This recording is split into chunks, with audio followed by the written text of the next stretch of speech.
Le cambrioleur s'apprêtait à crocheter la serrure lorsqu'il entendit les propriétaires rentrer. Il s'empressa d'éteindre la lumière et de se cacher. Les arrivants étaient un homme et une femme qui faillirent en découvrir Jack. Profitant du moment où la femme alla prendre sa douche, Jack se réfugia précipitamment dans la chambre. Mais il heurta malencontreusement le coin d'une table, le visage crispé de douleur. Pour comble de malheur, le bruit attira l'attention du maître de maison. Celui-ci s'avança lentement vers la chambre, mais ne trouva rien. En entendant les pas s'éloigner, Jack, tapi sous le lit, poussa enfin un soupir de soulagement. Épuisé, il finit par perdre connaissance. Lorsqu'il rouvrit les yeux, il découvrit avec effroi le cadavre de la maîtresse de maison devant lui. Terrifié, Jack sortit précipitamment de sous le lit, prêt à s'enfuir. C'est alors qu'une forte détonation retentit. Le tueur était encore là. Jack risqua un regard et réalisa que le meurtrier n'était autre que le maître de maison lui-même. Venu pour cambrioler, il était tombé sur un tueur psychopathe. Jack était rongé de regrets. Mais comment échapper au meurtrier qui montait la garde devant la porte?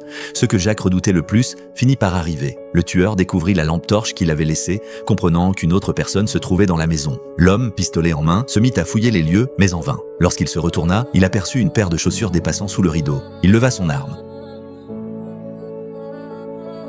À cet instant, Jack surgit par derrière, le plaqua au sol et réussit à s'emparer du pistolet. Alors que Jack s'apprêtait à ligoter l'homme, un bruit soudain le figea sur place. Un livreur venait d'apparaître dans la pièce. Stupéfait, Jack ne comprenait pas comment il avait pu entrer. Le livreur tenta discrètement de s'éclipser, mais Jack l'interpella. Prenant Jack pour le meurtrier, le livreur se mit à le supplier. Jack voulut s'expliquer, mais le maître de maison en profita pour accuser Jack d'avoir tué sa femme et de vouloir les éliminer tous les deux. Tandis que Jack protestait avec véhémence, le livreur en profita pour s'enfuir. Jack se lança à sa poursuite, mais fut assommé par l'homme qui s'était libéré de ses liens. Ce film s'intitule Knock Knock.